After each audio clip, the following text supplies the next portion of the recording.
Hi, I'm Emily LaRouche. Are you ready to make the journey from lawyer to entrepreneur? Every week, I'm sitting down with people who have mastered the art of running a business and want to share with you the lessons they've learned along the way. Join me as we experience the highs, the lows, and everything in between as we learn, share, and grow together. Welcome to Share the Love. Amber is the founder of Trustee Oak. It is her mission to support ambitious people in pursuit of big dreams by connecting them with virtual assistants. Amber, thank you so much for being here. Yeah, thanks for having me. So what really impressed me about Trustee Oak is the quality of people that you have. They're doing things like marketing support, ghostwriting, graphic design, project management. It is so different than most VA businesses. Trustee Oak isn't run like your average virtual assistant business, though, either. So, what makes you different?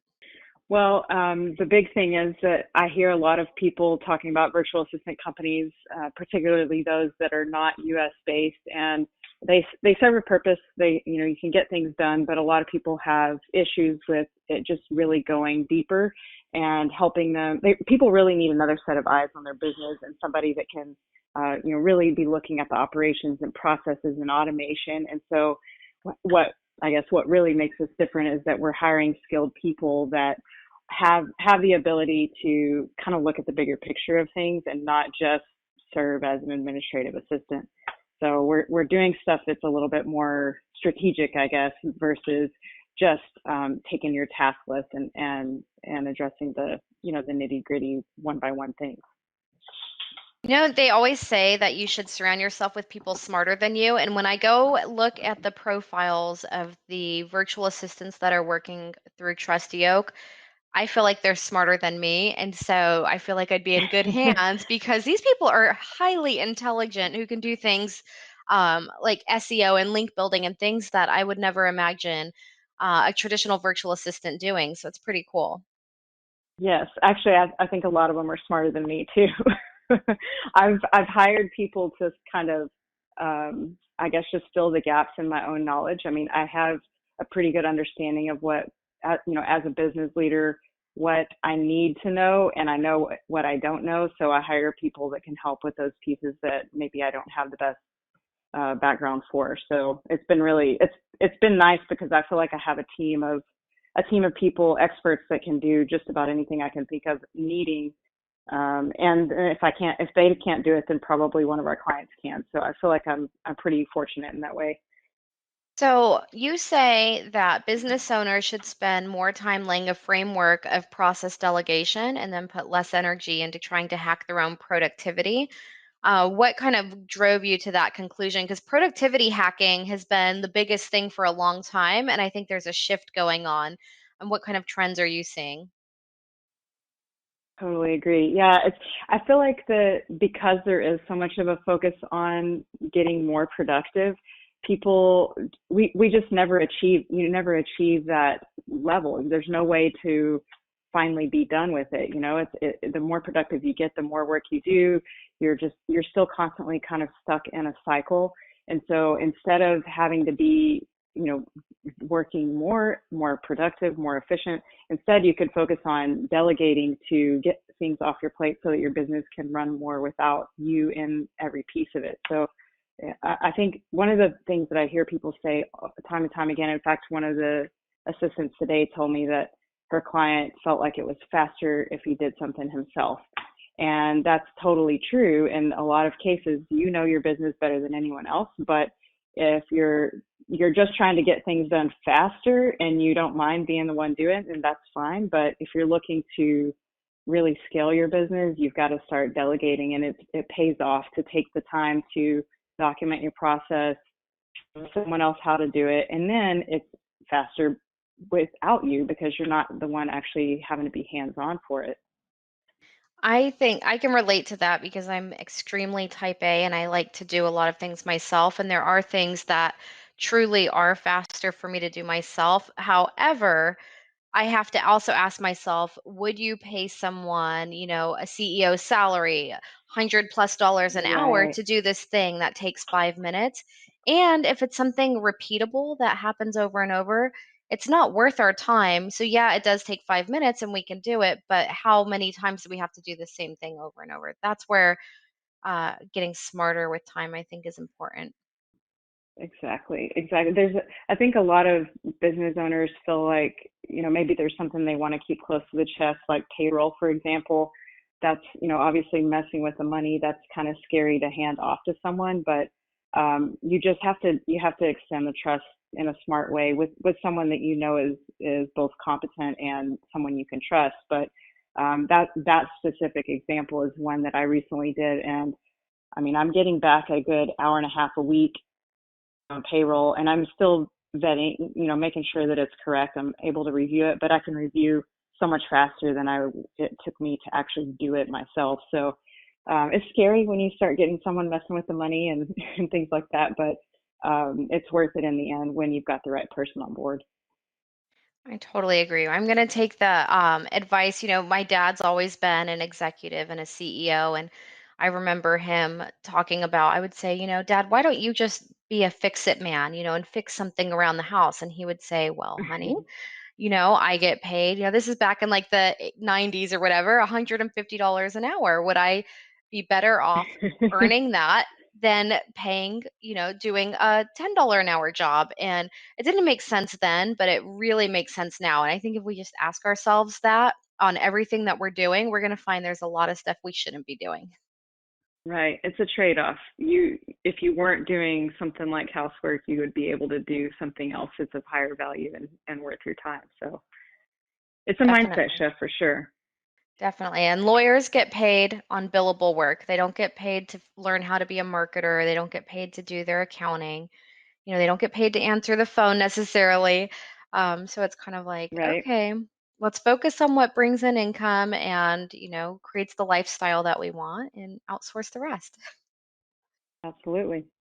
I wanted to talk a little bit more about how Trustee Oak pairs virtual assistants. So it's more like an Upwork platform.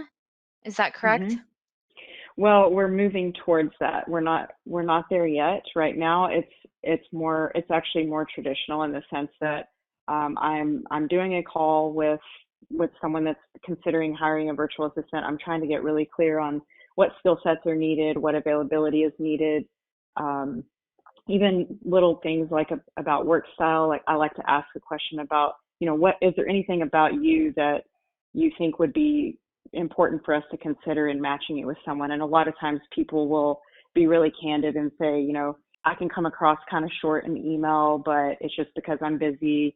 And I think it helps with kind of making sure we get somebody that has thick skin if somebody that's their style, kind of matching people based on personality to some degree. We don't have any formal personality tests or anything like that. And I do think some companies use that, and I think it's great. But ours is more just based on, I actually get to know each of the assistants and, work to get to know our potential client and then match based on what I know about the assistant. So it is a little bit more of a manual process right now. But we are moving towards a method where the website would be able to match people more like Upwork, like you mentioned. And if someone did really want a personal touch, like a conversation, we would still be offering that. But the idea would just be to make it even faster for you to find the assistant you're looking for. What's something that you wish people knew when they're coming in and they're like, I need an assistant. I have all these random, one thing might be I need some website updates, but another might be some customer service or some data entry. What's something you wish people knew coming in that you're finding you have to kind of explain to them over and over?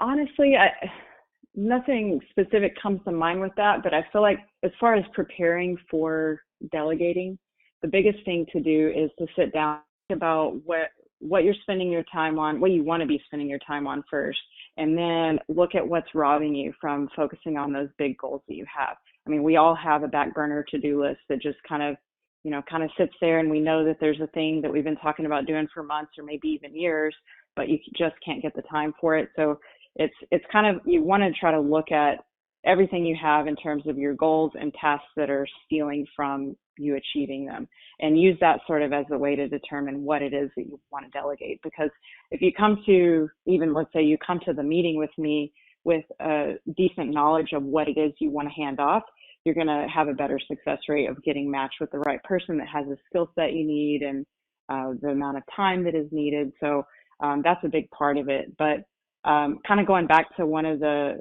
your first question just about what makes Trustee Oak different, the other part about it is that we like an agency and a team. And so if just because you've got one dedicated assistant that's assigned to you and they have a certain skill set, it doesn't mean that you're limited to only what that one person can do. They can easily ask another person, hey, I've got an attorney that needs help with T-sheets and I'm not familiar with that. Can someone help out with this? And they can actually pull in a different person. So you get access to, a diverse group of skill sets, even though your main point of contact might just be the one person. And what's the best way to prepare for bringing on an outsourced help? So, what's the best way to get ready to be organized and to know what you need? Yeah, well, part of it is really just, even pen and paper, just get coming up with that list of tasks that are taking you away from your goals. I always suggest that you find a repeatable task first, because that's going to give you something that you can, check the quality of. After a while, you can start seeing someone that is doing a good job if it's repeatable versus a one-off. If something's happening consistently and it's looking good, then you've got trust building in that relationship, and then you can start delegating more kind of as you go. You don't have to have it all figured out in the beginning, but I always suggest that people, look for ways to show them the bigger picture of your business. The more they can kind of just see your daily operations, the more opportunity they'll have to make suggestions for improvements or even introducing new tools that are going to make things more efficient and that kind of stuff. So it's really just about finding something that you feel like you could trust somebody new to do. And if it's repeatable, it's going to help you build trust with that person a lot faster. Amazing. Great advice. I have just a couple of rapid fire questions and then we will Okay. be done. So, first, salty or sweet? Salty. Favorite country you One, visited? oh gosh, that's hard. I'm going to say, well, Croatia's on my mind because I went there last summer. That was actually a lot of fun. All right. If you could be the personal assistant to any one person in the world, who would it be? Oh man, that's a good question. Um, Well, the first person that is coming to my mind is an author that I love. His name is Michael Michalowicz, and he writes I a lot love of books him. that. Do you love him? Yeah. So Profit First is obviously the big one. The most recent one I listened to is Clockwork, which kind of that whole idea of ditching the productivity hacks and going for more efficiency came from his book Clockwork. So I just feel like I would learn so much being his assistant, I think. So that's just what came to mind first anyway. Fantastic. He's so great. And he just came out with a new book called Surge, and it's about writing the trends in your industry, which I think is really powerful because I'm in an old industry, telephone answering service. It's been around for a long time. And so trying to identify new trends, and they are out there. It's a little tricky, but lawyers and law firms are also ripe for some industry disruption. And it's how to find those trends and write them before it's too late. So that's a great book. Totally. Yes, I haven't read that one. I'll have to check that out. I think there's another new one called Fix This Next, and I haven't really looked at what that topic is yet, but Oh, I've nice. heard that title. Yeah. We'll have to check it out. Okay, well, last question is how can people find you?